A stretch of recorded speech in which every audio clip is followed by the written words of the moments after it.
va a hablar hoy. Creo que estoy siguiendo el programa, si se fijan en su programa, o si me estoy saltando alguna parte. Si me estoy saltando, puede ser que sea abuso de sustancias, alcohol y drogas, pero igual, prefiero siempre dar este ejemplo.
Situaciones o por varias funciones que cumple, digamos, el cerebro. Ahí está la memoria, el lenguaje, la orientación, el juicio, las relaciones interpersonales, etc. La forma de realizar algunas actividades o acciones y la resolución de problemas. Entonces, estos trastornos cognitivos van a reflejar una disrupción, una división, una escisión, una ruptura entre uno o más de estos dominios psicopatológicos y además suelen verse complicados porque van a alterar también la conducta del ser humano. En el DSM-4 y el DSM-5 los trastornos se han llamado trastornos mentales orgánicos. Ahora, a partir del DSM-4, se han agrupado en tres. El primer grupo, que tiene que ver con el delirio, demencia, trastorno amnésico y otros trastornos cognitivos. El grupo 2, trastornos mentales debido a enfermedad médica, que ya ustedes van a ir dándose cuenta. Y el grupo 3, trastornos por consumo de sustancias. Nosotros vamos a ver en este capítulo lo que es el grupo 1 nada más, que es lo que vamos a ver, porque después vamos a ir viendo que tanto en problemas, digamos, los trastornos mentales debido a enfermedad médica se va a dar en la ansiedad, como hemos visto, en la psicosis, en la esquizofrenia, en la depresión, en el trastorno bipolar. ¿Se acuerdan que hemos dicho que muchas enfermedades hacen que los síntomas sean más o menos parecidos entonces a lo de esta enfermedad? Entonces, lo mismo ocurre en los trastornos mentales orgánicos. Ahora vamos a hablar nosotros del delirio. Por favor, vayan tomando en cuenta y si quieren vayan subrayando también su texto algunas cosas que siempre van a ser importantes para nosotros. Por favorcito, me ha traído la hoja. El delirio es la primera patología que nosotros vamos a estudiar dentro de este grupo porque es una patología bastante frecuente, como van a ir viendo más adelante. El delirio es un síndrome, no solo una enfermedad. Y el delirio tiene muchas causas que van a producir un patrón, digamos, similar de signos, de síntomas que están relacionadas con el nivel de conciencia del paciente. con el deterioro cognitivo que va a producir. En el delirio nosotros vamos a ver que el paciente va a presentar confusión, digamos, a corto plazo, el inicio de los síntomas, el inicio del deterioro cognitivo, digamos, va a ser agudo y fluctuante, y obviamente van a haber, digamos, alteraciones de la conciencia que van a también alterar la atención. Eso quiere decir que va a haber una hipoprocesia, porque va a haber una disminución o una reducción de la atención. La característica principal del delirio es la alteración de la conciencia, que va acompañada de cambios de las funciones cognitivas, digamos, que muchas veces no puede ser explicado, digamos, por la existencia o preexistencia o el desarrollo o el acompañamiento de una demencia. Por eso les decía que puede presentarse sola o puede presentarse acompañada, digamos, de la otra patología también. Entonces, en el delirio, la alteración, una sola hoja, una sola hoja, ¿cuál es la otra para la próxima clase que no ¿cómo la voy a tener? A ver si tenemos para hacer, no me gusta esta hoja. Entonces, la alteración que caracteriza el delirio se va a desarrollar a lo largo de un breve tiempo. Esa es la característica, la diferencia que tiene, ¿no ven? Es de inicio agudo, de curso fluctuante, digamos así, ¿no ven? Y obviamente que esto se va a desarrollar en horas a días y tiene que resolverse en el lapso de las siguientes semanas. No puede durar mucho, ¿sí? Pero también hay que ver que el delirium va a fluctuar durante el día. Muchas veces en el día el paciente está bien, tranquilo, y a medida que va atardeciendo, entonces el paciente se vuelve más iracundo, más agitado, más irascible. Por eso es que muchas veces van a ver a muchos pacientes que están, digamos, con contención física, especialmente en terapia intensiva en las camas. Van a ver que están amarrados. Han debido mediar, ¿no? Ustedes sí están en los hospitales, van a hospitales. Los en terapia intensiva van a ver eso. Es bastante frecuente. El delirio ha tenido muchas denominaciones que no les voy a preguntar porque el nombre ahora es delirio, pero se le ha conocido como psicosis de la unidad de cuidados intensivos, por algo hay bastantes pacientes en terapia intensiva, estado confusional agudo, que muchos lo conocen con eso, dicen unos insuficiencia cerebral aguda, encefalitis, la encefalitis es una enfermedad que provoca, digamos, la encefalopatía, estado tóxico metabólico, que también vamos a ver, digamos, otros la llaman como toxicidad del sistema nervioso central, encefalitis límbica paraneoplásica, síndrome del ocaso, es porque eso les decía que en el día está bien y a medida que va atardeciendo el paciente se pone mal, insuficiencia cerebral y síndrome cerebral orgánico. Tiene muchos nombres con los que vamos a conocer.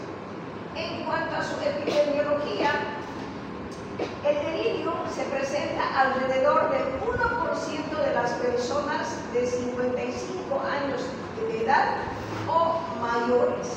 Dice que el 13% de esta comunidad de adultos puede presentar esta enfermedad. Y se ha dado que los adultos mayores de 85 son los más propensos porque el porcentaje aumenta más en ellos. Pues si el 1% es en la población de 55 años y el 13% de los mayores de 85, imagínense, tenemos muchas patologías en los adultos mayores que los llevan a hospitalizarse, ¿se acuerdan?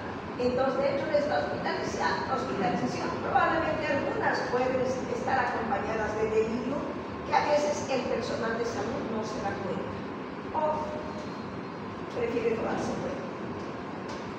Entre los adultos mayores que están internados en el servicio de urgencias, tenemos que el 5 al 10% presentan delirio.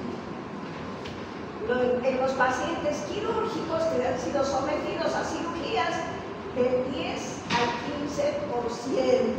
Si van viendo, estamos hablando más en personas adultas. El 30% de los pacientes de cualquier edad que han sido sometidos a cirugía de corazón abierto. Vayan analizando porque la situación se va dando, digamos. ¿Por qué será? ¿Por qué? Corazón abierto. Está así. De por sí nosotros estamos alterando el equilibrio hidroelectrolítico y al abrir estamos peor, ¿no? Estamos viendo presiones diferentes. Todo eso hace que el paciente entre en delirio. Más del 50% de las personas tratadas por fractura de cadera presentan esta alteración. Pacientes post-cardiotomía, más del 90% empiezan a presentar esto, especialmente en los estudios que se les solicita. Y también se estima que el 20% de los pacientes que tienen quemaduras graves presentan también delirio por ese desequilibrio hidroelectrolítico, lo olviden. Y del 30-40% de aquellos que tienen, digamos, SIDA, pueden presentar episodios de delirio mientras se encuentren hospitalizados por cualquier otra situación. Entonces, el delirio es una patología, es un síndrome bastante frecuente de los hospitales generales, de los hospitales de tercer nivel, donde tienen todas estas especialidades, digamos, donde la atención es a mucha más gente. Vamos a ver todavía, porque así como estamos viendo la epidemiología, también vamos a ver la fisiopatología, por qué se presenta el delirio. Hay múltiples hipótesis que pueden considerarse complementarias en vez de ser excluyentes. Tenemos la hipótesis de la deprivación del oxígeno. ¿En qué casos hay una deprivación de oxígeno? Ayúdenme. ¿Perdón? ¿En la altura, doctora? Sí, pero estamos hablando de enfermedades ahora. Sí, la altura fisiológicamente sí para todos nosotros. En las cirugías, ¿en qué más? Traumas, ¿qué más? En todo lo que se les venga a la cabeza, por favor, pero interactúen. ¿Sí? Todo eso, digamos. ¿Por qué creen que hemos entrado, tantos pacientes han entrado en delirio por el COVID? Por los pruebas de saturación, ¿se acuerdan? ¿Se acuerdan que no podíamos respirar? Por eso. Entonces, hipótesis de los neurotransmisores. ¿Dónde se producen los neurotransmisores? ¿Dónde?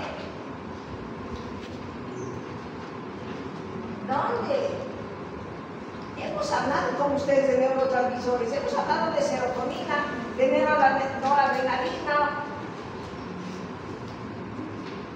de dopamina, del GABA. El GABA tiene que ver con la ansiedad, la serotonina tiene que ver con la depresión y también la ansiedad. La dopamina tiene que ver con la esquizofrenia, el Parkinson, la demencia. ¿Dónde se producen los neurotransmisores? Esas sustancias químicas que tienen que ver con la producción o la presencia de las enfermedades. ¿Dónde? En las neuronas del cerebro. Y solo la serotonina, aparte de producirse acá, se produce en el estómago. Estamos hablando de enfermedades mentales, acuérdense de acá arriba. Neuronas. Las neuronas producen los neurotransmisores que salen por el espacio presináptico y son absorbidas en el postsináptico dependiendo, digamos, de las necesidades. La hipótesis inflamatoria es, digamos, otra fisiopatología. ¿Por qué creen? ¿Y qué cosas inflaman el cerebro? Traumatismos, infecciones, ¿sí o no? Un TEC de esos con edema cerebral que está inflamando el cerebro, ¿no? Una infección, una encefalitis que hemos visto más adelante, ¿no? Entonces está inflamando. Todo eso es la hipótesis inflamatoria, digamos, que provoca esta. ¿Sí? Solo como fisiopatología estamos viendo eso. También en el delirio vamos a tomar en cuenta, digamos, los factores predisponentes. los dos extremos de la edad son, digamos, dos grupos etarios que van a tener predisposición para esto. Los niños pequeños y los adultos de edad avanzada. Personas que tienen daño cerebral preexistente de cualquier causa. El sexo masculino es más predisponente a hacer delirio, probablemente porque tal vez es más impulsivo y no se cuida mucho. Y también tenemos otros factores de riesgo, como ser antecedentes de haber tenido anteriormente delirio, ser consumidor de alcohol, de drogas, etc. Y también, digamos, que tengan problemas de desnutrición. Entonces, la desnutrición llega muy bien, digamos, en los niños pequeños. Por eso les digo que los niños pequeños son la población, digamos, también que está al borde de esto. ¿Cuáles son los síntomas que vamos a ver con, digamos, frecuencia nosotros acá? Vamos a ver las alteraciones de la conciencia, porque va a haber una disminución, digamos, del nivel de conciencia. El nivel de conciencia a nivel de la alerta. ¿Se acuerdan, no ven? ¿Cuáles son las funciones de la conciencia?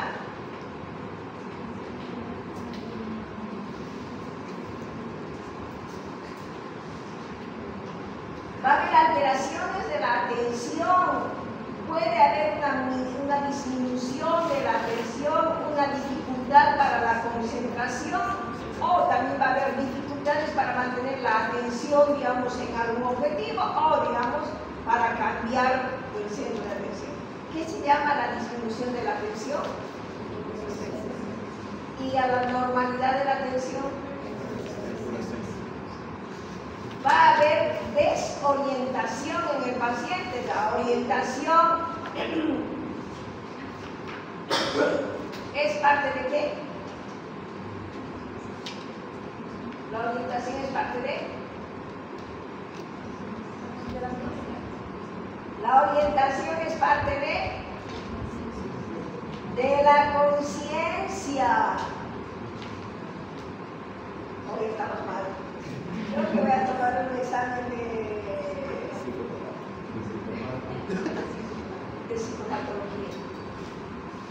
Tiene por ahí un resumen, creo que voy a tomar eso. La característica, digamos, de estos pacientes es que presentan desorientación, sobre todo en tiempo y espacio. Va a haber un déficit de memoria, que es lo que estamos diciendo, un bloqueo, un déficit de la memoria. La característica es de que es de inicio rápido, dura horas a días, es de breve duración, máximo, digamos, un par de semanas, no más. Es fluctuante, especialmente en el sensorio, en la relación de los órganos sensoriales con el exterior, digamos, es muy fluctuante. Y en ocasiones va a empeorar en la noche, esto por el síndrome del ocaso. En este empeoramiento pueden haber, digamos, variaciones desde periodos de lucidez hasta deterioro cognitivo y desorganización grave. Es muy, digamos, peligroso esta fase en los pacientes. También va a haber el pensamiento desorganizado, que muchas veces puede ir de lo trivial, de la tangencialidad, de la repetición, si quieren, hasta la incoherencia misma. Van a haber alteraciones de la percepción, especialmente ilusiones y alucinaciones visuales, táctiles, visuales. Va a haber una alteración o una disrupción de lo que es el ciclo sueño-vigilia, y a menudo se va a manifestar, digamos, puede descansar todo el día bien, pero en la noche va a tener fragmentaciones del sueño, y obviamente eso va a generar, digamos, somnolencia diurna. Va a haber alteraciones de la función neurológica, va a haber hiperactividad, inestabilidad, convulsiones, mioclonías, disartres, agitación, etc. va a presentar. Por eso es que el paciente con delirio, por lo general, está contenido en la cama, amarrado en la cama. estos síntomas pueden presentarse, simplemente para que sepan, de una forma hiperactiva o hipoactiva. Todas estas alteraciones pueden ir acompañadas de otros trastornos psicomotores y emocionales, digamos, desde la irritabilidad hasta la ansiedad, disforia, incluso euforia, que muchas veces nos hace ver a nuestro paciente como si estuviera maníaco o hipomaníaco. Pero la cosa es que está en delirio, pero el paciente está vulgarmente, como dicen, saltando como una cabra. ¿No ven? Ustedes han visto que las cabritas saltan, ¿no ven? Las montañas de piedras así, y se suben montañas así está saltando el paciente. Entonces, esto puede hacer, digamos, que el delirio se presente de una manera hiperactiva, hipoactiva o mixta. Eso va a depender ya para que el especialista, digamos, directamente en el hospital, cuando lo está valorando, vea, digamos, qué tipo de delirio es. Nosotros tenemos que aprender a reconocer cuál es delirio y cuál no. La etiología. Vamos a dividirla en factores desencadenantes del delirio y en causas frecuentes del delirio. Factores que desencadenan el delirio tenemos desde enfermedades neurológicas primarias, enfermedades concomitantes, cirugías, factores del entorno y fármacos que pueden generar o provocar, digamos, que el delirio.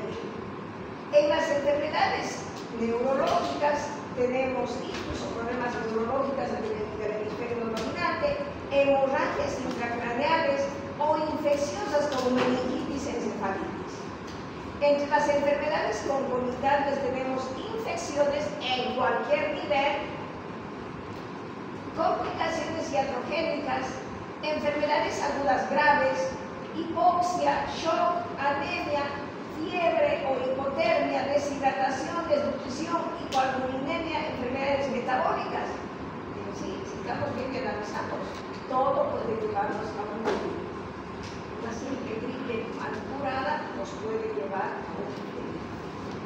Las cirugías ortopédicas, cardíacas, las derivaciones cardiopulmonares prolongadas, las cirugías no cardíacas, igual dependiendo de la sensibilidad del paciente, nos va a ayudar.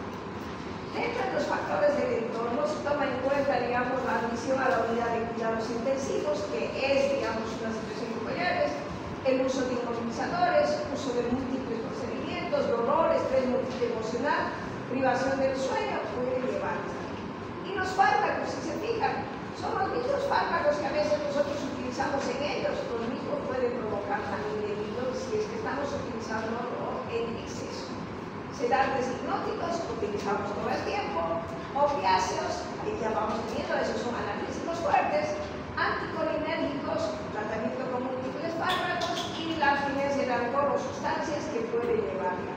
Son factores desencadenantes.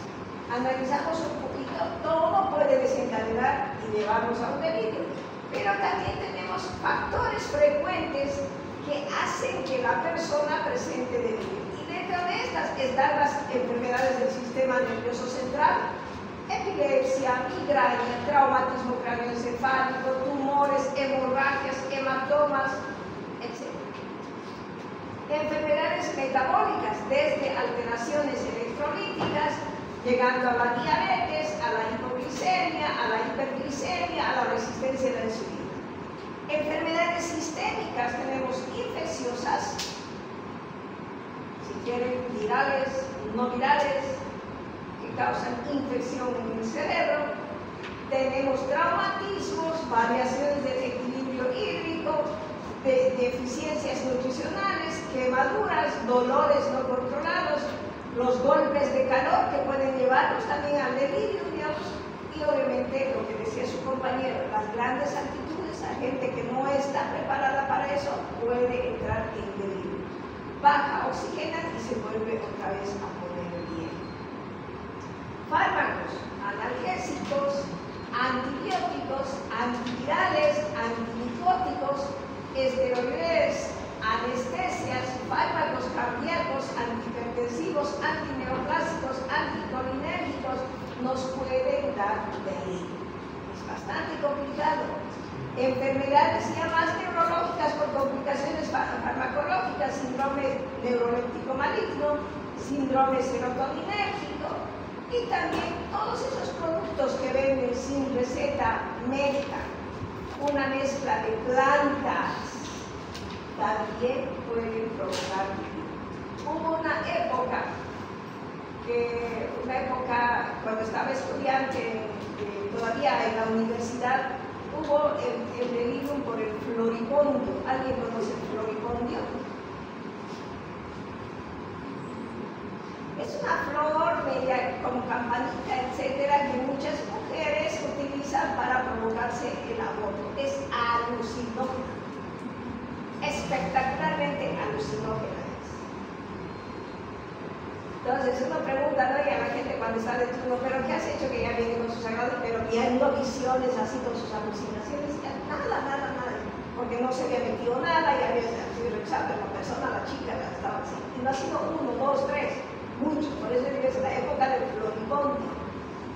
Y el floripondio hay en todo lado acá en Santa Cruz, por la calle, por lo menos allá no había tanto, pero aquí es una flor bastante natural, pero es potente. A este paso ya no creo que haya sido tan abortiva, era más alucinógena, y la agitación que le provocaba podía provocar el aborto. Claro que era abortiva también. Entonces, por eso las plantas, muchas veces hay que tener cuidado, digamos, con lo que ¿alguien se ha enfermado paludismo? ¿Sabe qué se toma para el paludismo? Enfermedades tropicales, paludismo. ¿Saben qué se toma? La cloroquina y la primaquina, ¿se acuerdan? Si mal no recuerdo, creo que tomamos 2 cada 8 horas, algo por ahí. La cloroquina, cuando ustedes se toman más de la dosis conjunta, digamos esas 6 tabletas al día, supongamos que 6 al día, a ustedes les hace alucinar, digamos. Por eso es que se le dan así dividida. Son cositas, digamos, medicamentos que hacen y que provocan. Entonces tenemos enfermedades endócrinas, hemáticas, renales, hepáticas, neoplásicas, sustancias de uso, toxinas que hacen, digamos, que como causa de la enfermedad. Son causas frecuentes de la enfermedad. Por eso les digo, prácticamente todo mal curado que llegue la infección al cerebro nos puede provocar delirio. Y si no tratamos la causa, el paciente se muere.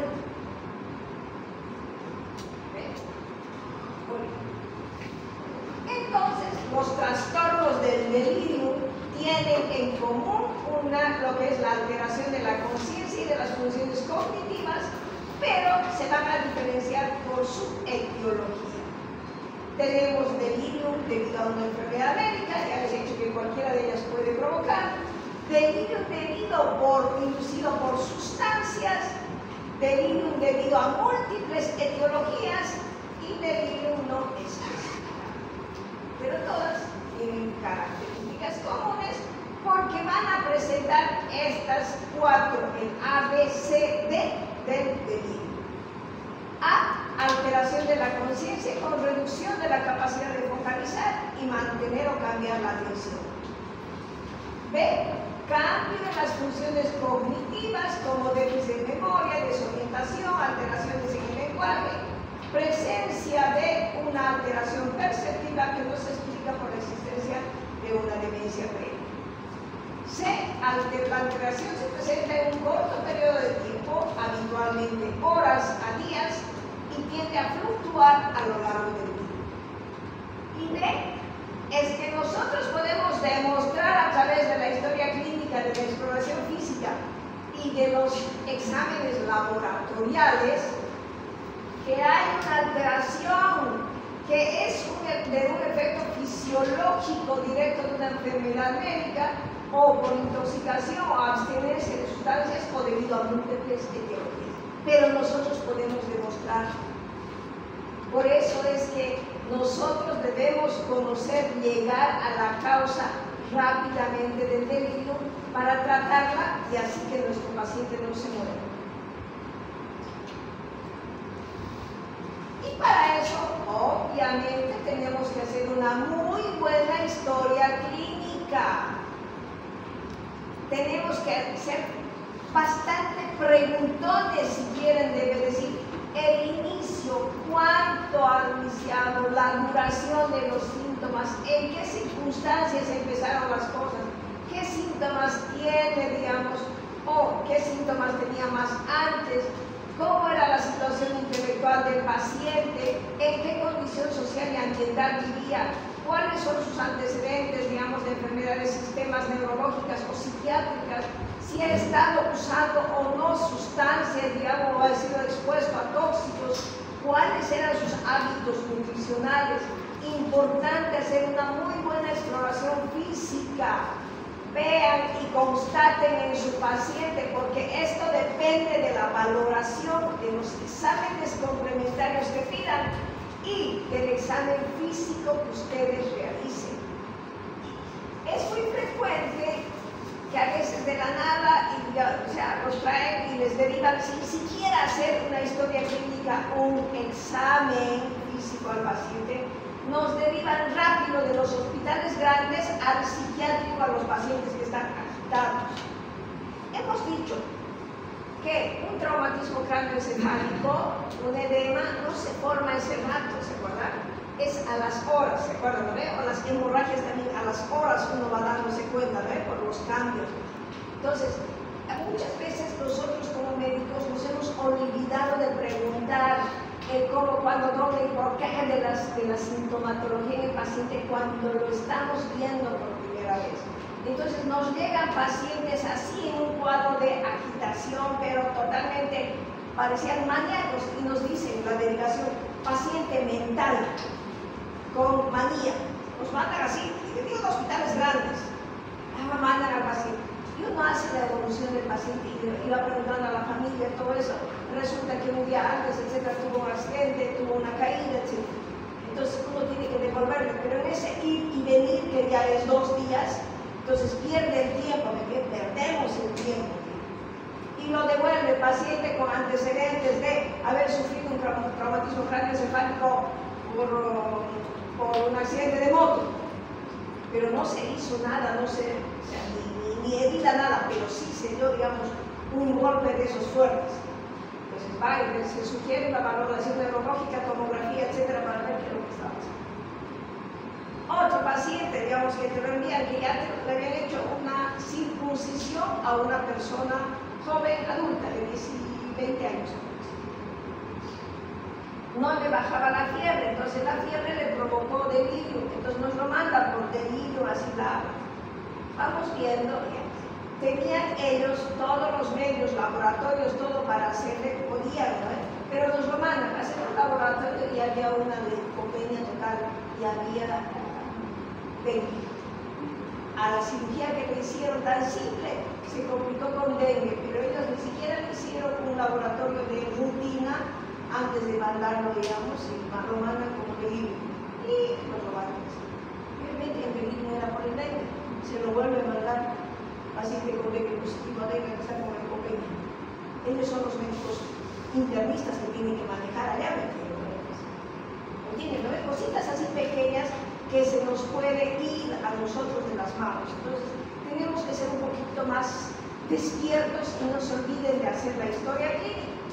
Bueno, y para el delirio hay una explicación, hay una exploración física, pero minuciosa que tienen que ir haciendo, porque prácticamente todos los síntomas que va a presentar es por algo que ahí está. Entonces, la exploración física y la valoración de las funciones mentales e intelectivas tiene que ser muy importante. Si ustedes ven, en las funciones mentales tenemos que valorar atención, concentración, memoria, pensamiento, abstracción, conciencia, y obviamente vamos a ver en las funciones no intelectivas cómo está la conducta, el comportamiento, el estado afectivo, su sueño, si hay algunos síntomas neurovegetativos para que nosotros veamos las cosas. Simplemente ahí. Y para también evaluar el delirio, hay muchas escalas que ya están hechas. Si nosotros no somos los especialistas, ¿o quién va a ser psiquiatría de este grupo? Nadie hasta el momento, porque estaban abocados en pasar quinto para ser internado primero. Después ya pensarán. diseñadas para detectar este tipo. Tenemos el DRS, tenemos el DSI, tenemos el CAM, que son, digamos, escalas que ya están validadas, que nos las van a hacer el psicólogo si quieren ahí, o ustedes bajan de internet y hacen en ese momento que puedan, pero ya tenemos escalas validadas para ver, digamos, esta situación. Entonces, tenemos que ir viendo, digamos, como estudio inicial, ustedes, por favor, deben pedir siempre hemograma, BCG, función renal, hepática, porque las drogas, no se olviden, todos los medicamentos se metabolizan en el hígado y se eliminan por vía renal. Y el riñón, la función del riñón nos va a dar, o sea, la creatinina nos va a dar cómo está funcionando el riñón, ¿no ve? Y si la creatinina está alta, nosotros ya sabemos que ese riñón no está funcionando y que tenemos que ayudar porque el paciente al entrar en delirio nos puede morir también. Pues todo eso nosotros tenemos que ver. Importante, es básico, hemograma, la función renal, la orina, si se puede, rayos X de tórax y electrocardiograma, hacer en este tipo de pacientes. Importante, también, digamos, si podemos, si es un hospital, pues hay que pedir todo lo que son amilasa, amoníaco, gasometría, niveles de drogas, de tóxicos, etc. Si hay tomografía, resonancia magnética, si tenemos que hacer estudio de líquido cerebroraquídeo, electroencefalograma, etc., hay que hacerlo. Y los hospitales tienen para hacer esto, no es que no tengan, tienen, ¿no ves? O sea, por lo menos lo básico hay que hacerlo. Pero hay que hacerlo porque ahí nos van a dar las pautas. Y bueno, pronóstico de evolución. De por sí, el delirio tiene un mal pronóstico, tiene una alta mortalidad y morbilidad. En el año siguiente, después de haber tenido delirio, debido a la naturaleza de las enfermedades que se originan, la mortalidad puede aumentar de 10 a 65%. A largo plazo, el 35% de los pacientes fallecen durante el primer año tras haber presentado un síndrome. Entonces, así como podemos curar rápido, también el paciente se puede morir. ¿Cuáles son las graves complicaciones del delirio? Las caídas. Por eso es que cuando tenemos pacientes ancianos se recomienda camas bajas, las úlceras por presión, porque no se olviden nuestros viejitos que se fracturan la cadera y están ahí, digamos, en la cama, entonces esa úlcera más que se infecta, aparte del trauma, la infección de la úlcera, ¿qué no van a hacer delirio? Se nos mueren años más rápido. Entonces tiene que ver eso. Por eso cuando hay úlceras siempre hay que hacer los cambios posturales, la movilización precoz, pueden haber trombosis venosas, etc. Realmente todo esto va a ir deteriorando funcionalmente y va a necesitar fisioterapia y mayor terapia ocupacional. Esto también va a generar incontinencias, tanto urinarias como fecales, digamos, y la sedación excesiva para que el paciente no se mueva, también lo va a complicar. Es una complicación que vamos a tener.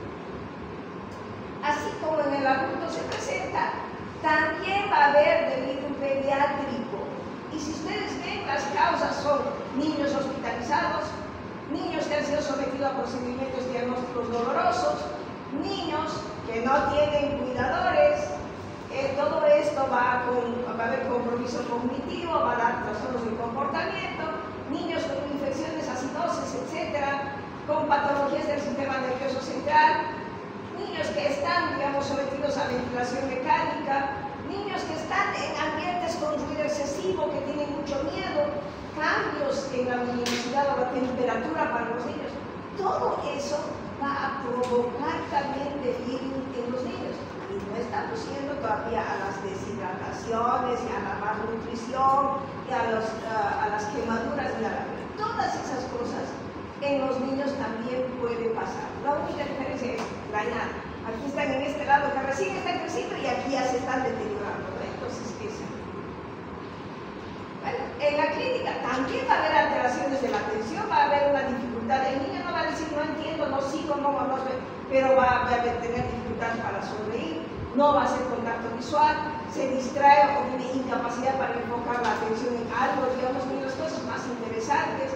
La orientación siempre va a ser bien difícil evaluar la orientación de los niños, digamos, de los grandes no, el afecto, los niños van a tener la actividad afectiva o van a estar irritables. En el psicomotor, generalmente el niño está hipoactivo o agitado, va a haber alteraciones en el sueño, en el ciclosueño-vigilia. La sensopercepción puede que presenten, digamos, ilusiones, alucinaciones, no nos lo van a decir, pero podemos, digamos, constatar por las risas inmotivadas que pueden tener, etc. Alteraciones en el pensamiento, probablemente no vamos a poder encontrar las ideas delirantes, etc., pero algunas otras cositas sí vamos a poder. ¿Cómo se hace el diagnóstico? Igual, porque para el diagnóstico es lo mismo. Vamos a buscar los criterios diagnósticos: inicio agudo, fluctuante, hay alteración de la conciencia, alteración de la cognición, y obviamente está directamente relacionada a ninguna complicación médica. Entonces, hay escalas para hacer también los niños, donde nos van a ayudar a hacer la valoración del nivel de la conciencia, porque con los niños no se pueden preguntar muchas cosas. Y obviamente en la evaluación del delirium pediátrico, paso 1, evaluación del grado de sedación, paso 2, hacer la escala, paso 1, evaluar la sedación con la escala del ritmo, y obviamente vamos viendo, digamos, qué vamos a hacer con ese niño. Pero se hace lo mismo que con el adulto, solo que con el especialista ya de pediatría, ¿no ven? Entonces tenemos que ver, digamos, que todos estos se van a ir, digamos, alterando en el niño. Solo quiero que sepan ustedes que hay delirium también en niños y se puede presentar. Entonces, para la valoración hay que ver, digamos, esta es la valoración pediátrica, los puntajes que deben sacar los niños, y obviamente tenemos que ver, digamos, ya a las medidas de prevención que vamos a tener. Dentro de esta patología, lo más importante es prevenir la aparición del delirio.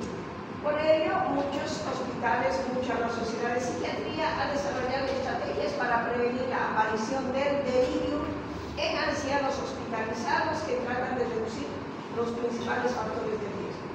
También es bueno hacer un tratamiento preventivo. Esto reduciría el número y la duración de episodios de delirium en pacientes ancianos, y obviamente es importante tomar medidas de prevención que radican en, digamos, en actividades que no dejen que se instaure el delirium en el paciente. ¿Cuál es el tratamiento? Primero, medidas generales, no farmacológicas. Entonces, asegurar la vía aérea, que se esté respirando bien, suspender fármacos sospechosos que nos pueda estar provocando el delirio, un aporte nutritivo adecuado, equilibrio hidroelectrolítico adecuado, evitar lesiones, ya sea, si la cama tiene vanos laterales, no hagamos que el paciente se golpee, evita, digamos, que el paciente se haga daño a sí mismo o a los demás. Entonces, para eso vamos a tener que retirar todos los objetos, digamos, de peligro que puedan estar por ahí.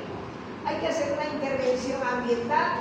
La habitación tiene que estar iluminada, no debe estar aislada, hay que mantener siempre un acompañante al lado del paciente.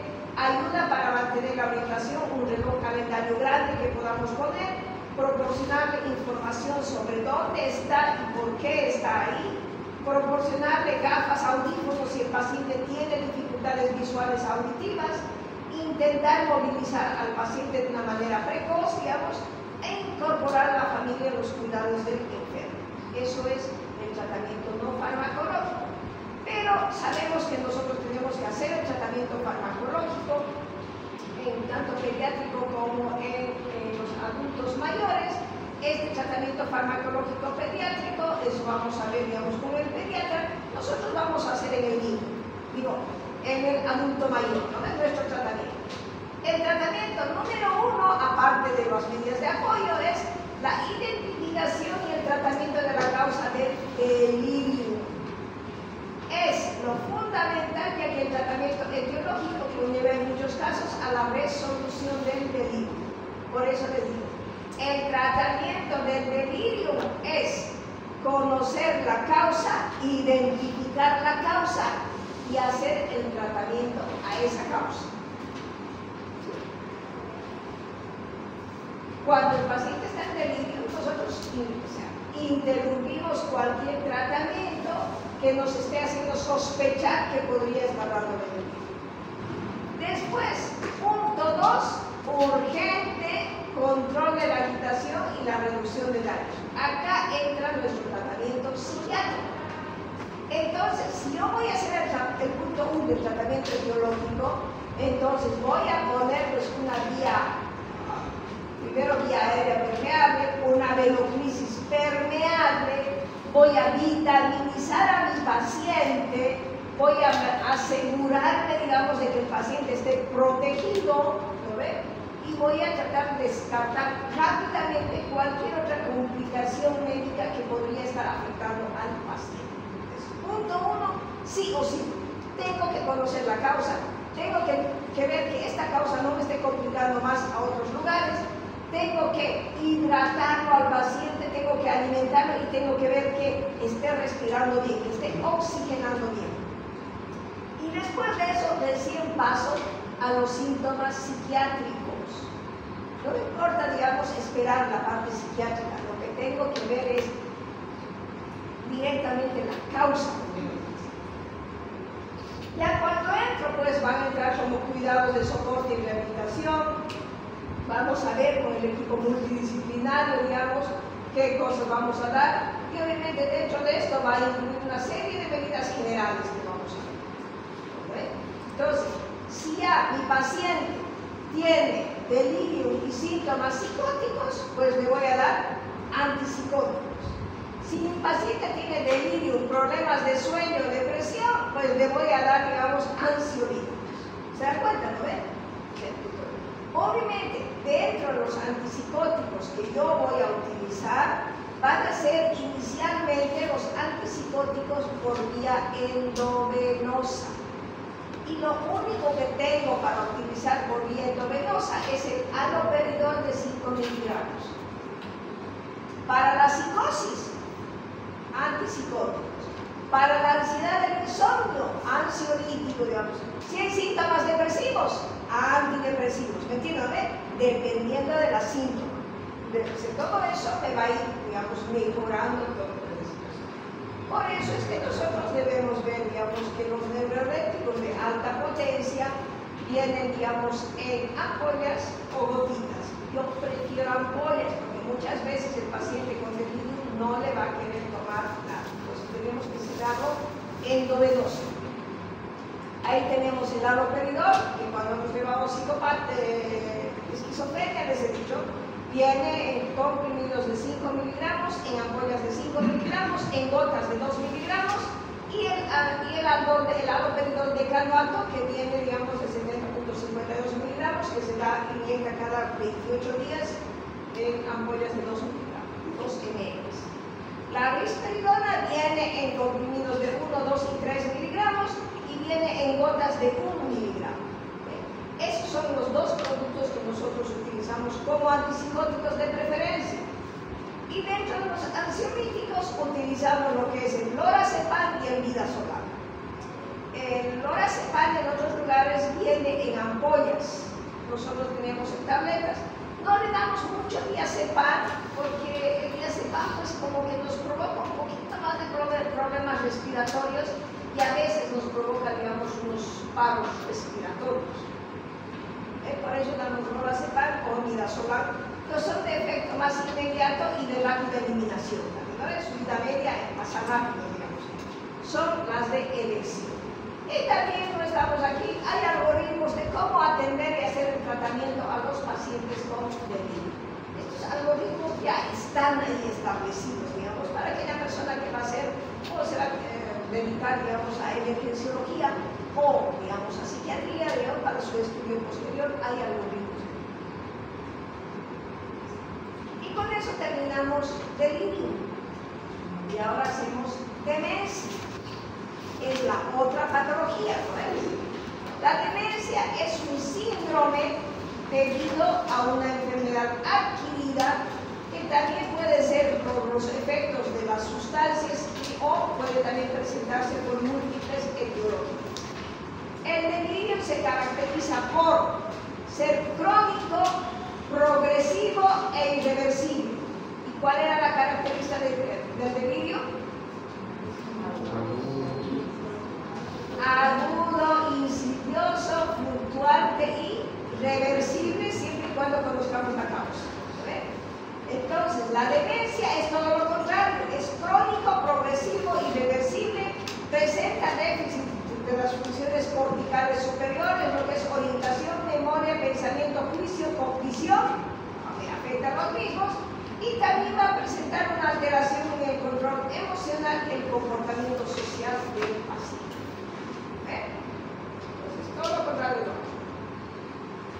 Se presenta en el 5% de los pacientes mayores de 65 años, en pacientes mayores de 85 del 20 a 40% de la población, y se presenta la demencia en el 50% de los pacientes que están en instituciones, que están internados en instituciones de cuidados a largo plazo, o sea, en los hospicios o en los asilos, hospicio asilo, ¿correcto?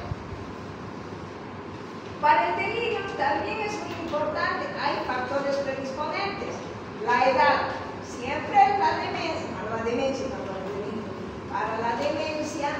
demencia tiene que presentarse siempre en pacientes mayores de 65 años. Hay una demencia temprana, pero es muy rara, no digo que no se presente en menores de 65 años, conocida como demencia temprana. Aquella muy temprana que he visto es una que ha aparecido a los 57 años, pero era porque tenía problemas neurológicos, y otro paciente porque tenía problemas alcohólicos. El alcohol acelera el proceso de la demencia. Enfermedades más frecuentes dentro de los factores predisponentes. Sabemos que es el Alzheimer, que tiene el 50-60%, y la vez vascular, que es el otro porcentaje, ¿no? Y tenemos otras enfermedades que pueden causar demencia, que representan el 10%, que estas serían las demencias secundarias, en las que nosotros sabemos, digamos, cuál es la causa que está provocando esta demencia.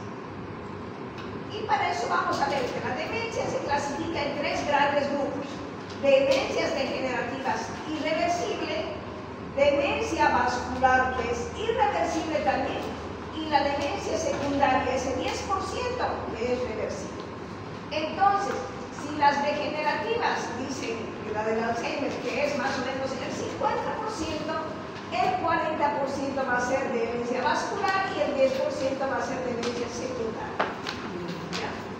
Dentro de las demencias degenerativas irreversibles está el Alzheimer, la enfermedad de Pitt, la demencia del Parkinson y la de cuerpos de Lewy. Dentro de la demencia vascular está, digamos, la cortical, la subcortical, la enfermedad de Lisbanger y la demencia talar. Y dentro de la demencia secundaria, que es reversible, están todas aquellas que son causadas por infecciones: SIDA, encefalopatías herpéticas, enfermedades priónicas, polidrocefalia, aquellas causadas por enfermedades metabólicas, enfermedades carniciales, deficiencias de la vitamina B12, del ácido fólico, traumáticas y de la esclerosis múltiple. Entonces nosotros vamos viendo ahí. Vamos a hablar del primer grupo, que son las demencias degenerativas irreversibles, ese que tiene que ver el 50% de todas las demencias.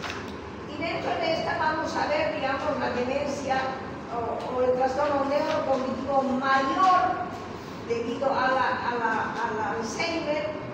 Vamos a hablar de esta demencia degenerativa. Es una demencia progresiva, se puede presentar, digamos, de dos diferentes formas: el inicio tardío, después de los 65 años, el inicio temprano, antes de los 65 años. Es la causa más frecuente de las demencias, y obviamente en el Alzheimer hay un factor de riesgo que debemos tomar en cuenta. Las mujeres estamos más en riesgo de este tipo de demencia. Personas que han tenido antecedentes de traumatismos cráneoencefálicos y parientes de primer grado con este trastorno. O sea, hasta por genética, las mujeres estamos más predispuestas a eso. La etiología: hay factores genéticos que nos conllevan a esta situación. Hay alteraciones de los neurotransmisores que tienen que ver con la hipótesis colinérgica, y también se puede presentar por la toxicidad del aluminio, que va a provocar, digamos, una alteración en el metabolismo del glutamato. glutamato, que hace que la persona sea más sensible o tenga un factor predisponente a esa patología. Dentro de la demencia de Alzheimer tenemos que nosotros solo podemos hacer la comprobación, digamos, si ha sido Alzheimer o no, son, digamos, por la anatomía patológica. Y en la anatomía patológica vamos a encontrar omnitos neurofibrilares, placas seniles, degeneración granulovacular, y obviamente esto nos va a hacer, digamos, también ver. Y si es por causa, digamos, del aluminio, pues vamos a tener los antecedentes del aluminio donde trabaja el papá o la familia donde vive, que nos están llevando a esto. ¿Cuáles son los síntomas?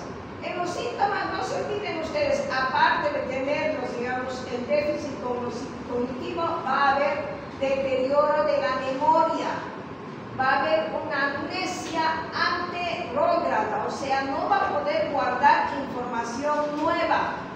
A ver, amnesia anterógrada. La amnesia es progresiva en el paciente con demencia. Empieza por las cosas nuevas y así va retrocediendo hacia atrás. También va a haber, digamos, alteraciones cognitivas, como ser afasia, es una alteración del lenguaje donde no va a poder, por más que sepa, no va a poder decir que esto, él sabe que es bolígrafo, pero no lo puede expresar. Afasia, alteración del lenguaje. Apraxia, deterioro de la capacidad para llevar a cabo actividades motoras, vestirse, cosas así. Agnosia, falla en el reconocimiento o identificación de objetos a pesar que la función sensorial está intacta, y alteraciones de la ejecución, planificación, organización, secuenciación, actuación, etc., no va a poder hacer. Entonces, esto debe estar presente en los pacientes para que nosotros diagnostiquemos y digamos que es demencia. A eso se le puede, digamos, añadir el inicio gradual, el deterioro cognitivo. Entonces tenemos que ir viendo que no haya otras enfermedades que estén provocando, que no haya otras infecciones, etc. Tenemos que ver.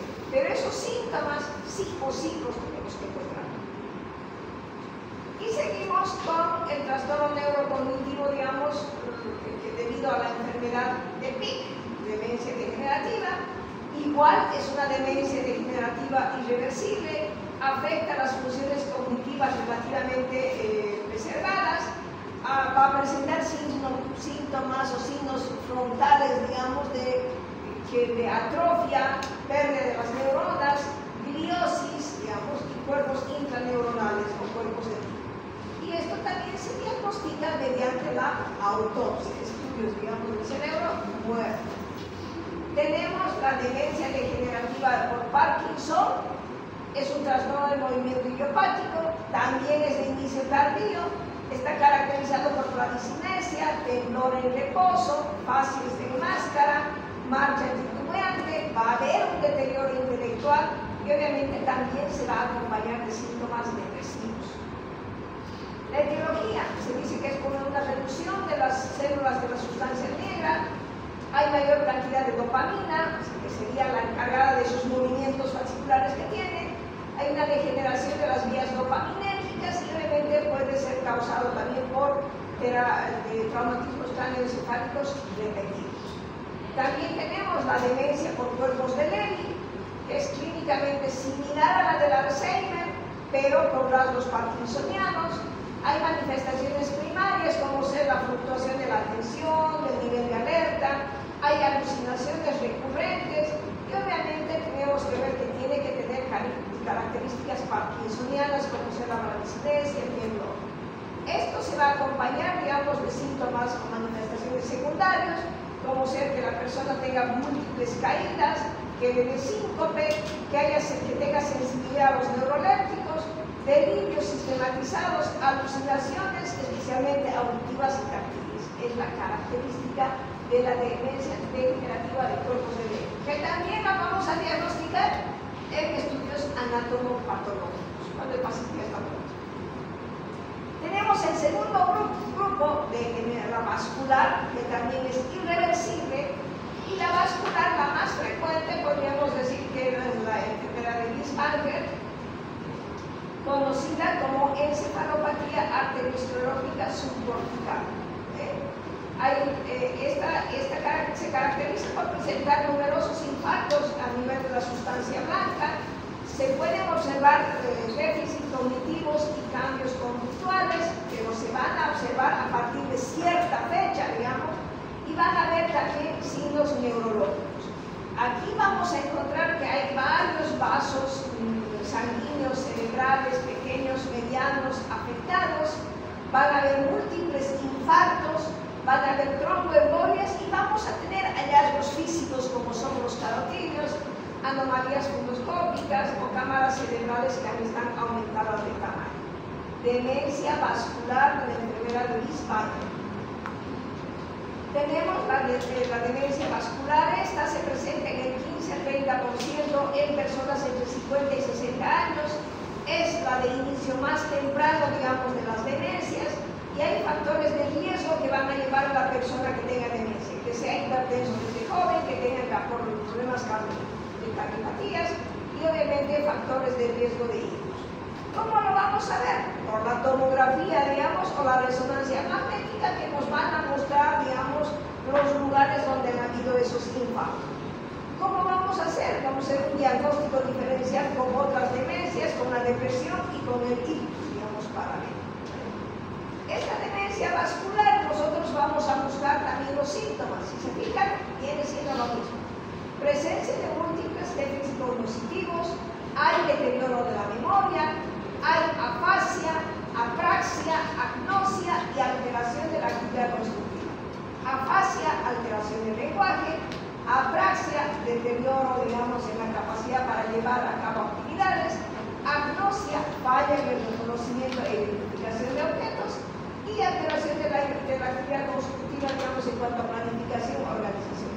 Y todo esto, digamos, tiene que presentarse y alterar, digamos, el nivel, alterar, digamos, la capacidad que tiene el paciente. O sea, aquí igual vamos a ver que no tenga otros signos neurológicos, que sea más, digamos, arterioscleróticos, ¿no ven? Y después de esto tenemos las demencias vasculares, esas secundarias, ¿no ven? Que tienen que ver con el 10% de las demencias. En esta tenemos, digamos, demencia secundaria al VIH. Sabemos que la infección del VIH puede presentar encefalopatías que se asocian con demencia y se denomina complejos demencia-SIDA o demencia VIH. Y para el criterio diagnóstico nosotros tenemos que ver, digamos, que haya esta verificación del VIH, ¿no? Para eso pedimos pruebas analíticas, pedimos a la alteración adquirida menos en dos capacidades cognitivas y la disfunción cognitiva que se deteriora, digamos, en el paciente. Entonces, en el paciente habrá una alteración adquirida de la función motriz, habrá un declive de la motivación del control emocional o cambio de la conducta social, y obviamente tenemos que ver que estas alteraciones no se producen en el contexto del delirio, y en caso de haber evidencia de que no hay otras causas de los signos y síntomas mencionados, nosotros nos vamos a la demencia con VIH. Tenemos la demencia debido al traumatismo craneal, que también es secundaria. Esta demencia puede ser, digamos, debido a las secuelas de traumatismos cráneoencefálicos en los boxeadores. Se caracteriza por presentar, digamos, alteraciones en el grado y el tipo de deterioro cognitivo que puede presentar, las amnesias postraumáticas, los síntomas comportamentales como sin déficit sensorial y motor, las lesiones cerebrales previas que tengan, así sea, digamos, no progresiva, una sola lesión, o las progresivas que son repetitivas, que son las llamadas demencias pugilísticas. Acá igual va a tener problemas de la memoria, afasia, problemas de la atención, irritabilidad, ansiedad, depresión, apatía, respuestas agresivas, disartria, la habilidad emocional e impulsividad. Este tipo de pacientes se comprometen más con la impulsividad, aparte de la demencia. Tenemos la demencia de Jacob Creutzfeldt, que es la vaca loca, donde va a haber una triada clínica, digamos, de demencia, de movimientos involuntarios y de actividad del electroencefalograma periódico. Es una infección, una encefalopatía espongiforme, subaguda del grupo de las enfermedades del sistema nervioso central, por agentes transmisibles conocidos por los virus lélicos. Se presenta en pacientes entre los 40 y 60 años. Hay síntomas prodrómicos como fatiga, ansiedad, problemas de apetito, sueño, coordinación, visión alterada, marcha normal, movimientos mioclónicos, coreatetóxicos, y que esto es progresivo y va, digamos, en pocos meses llegando a la muerte, ¿no? Y sabemos que esta demencia secundaria la conocemos ya cuando ha muerto el paciente, antes no. Tenemos la demencia persistente inducida por sustancias, que es característica que el hombre inicia su consumo a partir de los 20 años o antes, es de inicio insidioso, de lenta progresión, y que el 48% está relacionado al alcohol, y el 4% está relacionado con el alcohol, y el resto está relacionado, digamos, de este grupo a las drogas. Y puede presentarse en asociación a sustancias, a tóxicos o a medicamentos. Para el diagnóstico de esta demencia inducida por sustancias, obviamente el paciente va a tener múltiples déficits cognitivos, hay deterioro de la memoria, hay afasia, apraxia, agnosia, alteración de la actividad de la ejecución, pero se acompaña del consumo de sustancias. En todas estas demencias nosotros vamos a ver los síntomas cognitivos, los síntomas psiquiátricos y del comportamiento asociados, y vamos a valorar también las alteraciones funcionales en nuestros pacientes.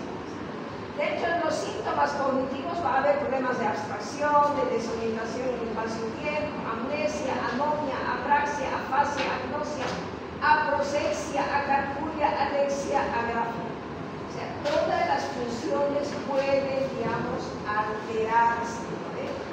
Va a estar acompañada muchas veces de síntomas psiquiátricos y del comportamiento. La demencia se asocia a la depresión en un 20 a 50%, a la manía en un 5 a 15%, a las ideas delirantes en un 20 a 70%, a las alucinaciones en un 15 a 50%, a falsos reconocimientos en un 23 a 50%, a trastornos del sueño, a cambios de la personalidad, a trastornos del comportamiento como ser vagabundeo, inquietud, agitación motora, comportamiento repetitivo, trastornos de la alimentación y a la incontinencia en esfínteres.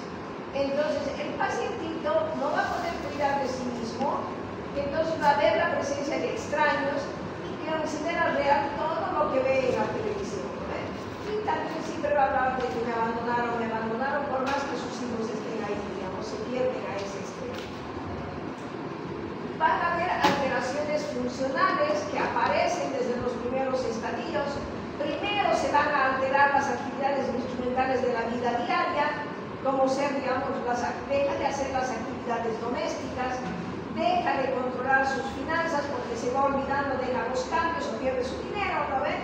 Y obviamente se descontrola, digamos, esto, el control de la medicación, y se puede tomar más de la medida y manejo de aparatos. No puede encender la tele, estar con la tele, digamos, y no puede encender, uno por más que le enseñe a ver este botoncito, el paciente, digamos, no puede, lo que antes podía hacer. Luego vienen las actividades básicas de la vida diaria, cuando se va olvidando de la higiene, de la alimentación, de la deambulación y el control de los fines. Es progresivo, no se olviden estos. Y para diagnosticar, pues vamos a buscar para el diagnóstico lo mismo que les he dicho. Aparte de la historia clínica y todo lo que vamos a hacer, vamos a ver el problema de memoria, la afasia, apraxia, agnosia, alteración de la función ejecutiva. Son los síntomas que el paciente con demencia tiene, ¿ves? Ya después vamos a valorar, digamos, las discapacidades, vamos a hacer nuestros diagnósticos diferenciales, porque no se olviden que dentro del tratamiento también está volver a tratar de rehabilitar. No debemos dejar que el anciano pierda, digamos, esas funciones básicas que tiene. Entonces, por más que sea repetitivo todos los días, te tienes que bañar, te tienes que cambiar, lavarte la cara, vestirte, ¿no? Hay que hacer, porque eso automáticamente pueden hacerlo ellos, salvo que no se cuidan. Parar. Entonces, para hacer una buena diagnóstico, etcétera, nosotros tenemos que tener una muy buena historia clínica, sacar todos los antecedentes, hacer una buena anamnesis, una muy buena exploración física, exploración neuropatológica, neurofisiológica y la valoración funcional. La valoración cognitiva, tenemos muchas pruebas para ver, el Mini-Mental, el año pasado ustedes ya lo han hecho en psicopatología, tenemos la escala de demencia de Bessel, desde el reloj, etcétera, cosas que nos van a ver si el paciente es dependiente o independiente. Debemos valorar las discapacidades, para eso pedimos el índice de Barter, de CAS, el cuestionario AIBD y el ABBD, que esto nos va a dar, digamos, si el paciente puede alimentarse, si es apto para él solito lavarse, bañarse, vestirse, para ir al baño, para ir a orinar, para ir al retrete, para trasladarse, digamos, de la silla a la cama, para deambular, para subir escalones, nos van a dar estas pruebas para que nosotros podamos hacer. Y es importante nosotros aprender a diferenciar, digamos, la demencia con la depresión. Hay una demencia que se llama pseudodemencia o falsa demencia que se puede presentar en la depresión. La pseudodemencia, si se ve, no se van a olvidar estas características. Es de inicio bien definido, es de evolución rápida y corta, dura solo semanas. Hay antecedentes previos de depresión o acontecimientos adversos que le ha pasado al paciente. Hay quejas detalladas, digamos, y elaboradas de deterioro cognitivo. Y el paciente responde no sé, digamos, cuando tiene la pseudodemencia. Hay escaso esfuerzo por realizar tareas. Hay deterioro de la memoria global. El paciente reprocha, hace autorreproches. El estudio de neuroimagen, la tomografía, la resonancia está dentro de la normalidad y raramente esta pseudodemencia va a presentar signos neurológicos. En cambio, la demencia es de inicio insidioso, evolución lenta, larga, dura años, no hay antecedentes previos, el paciente tiene quejas escasas, digamos, no tiene conciencia de la enfermedad y cuando le preguntas algo siempre trata de responder con algo aproximado. Se esfuerza por hacer las tareas, el deterioro de la memoria es frecuente, pero él intenta justificar su fallo de la memoria.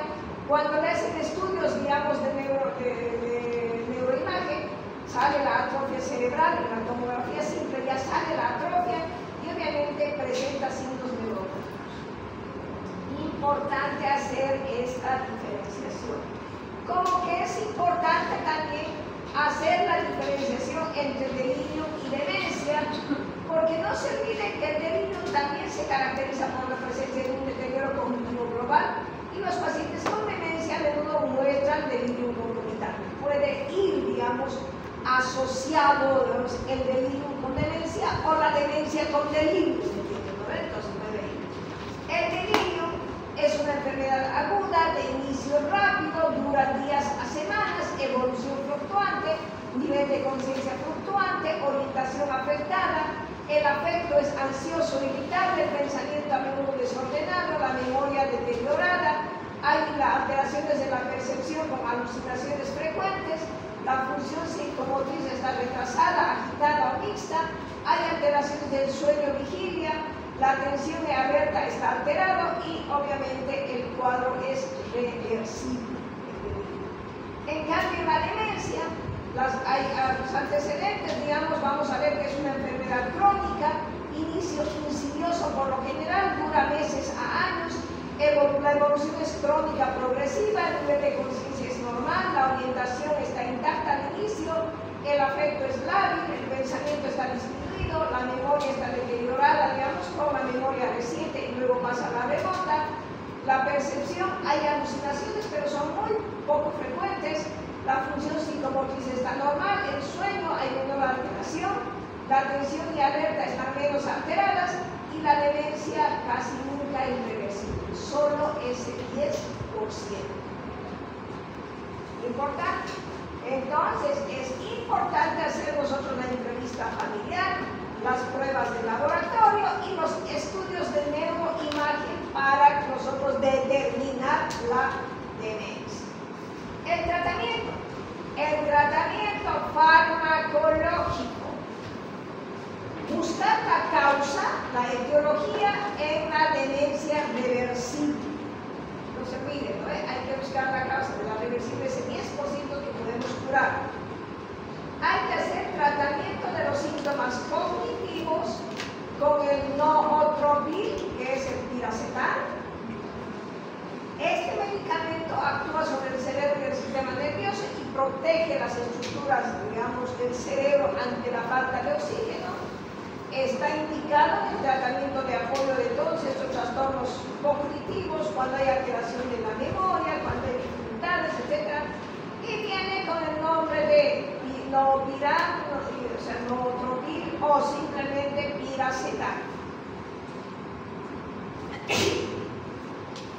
También, si hay problemas del ácido fólico, pues hay que dar ácido fólico. El ácido fólico, digamos, mejora la función cognitiva en los adultos mayores o en personas con la enfermedad de Alzheimer o otros tipos de demencia.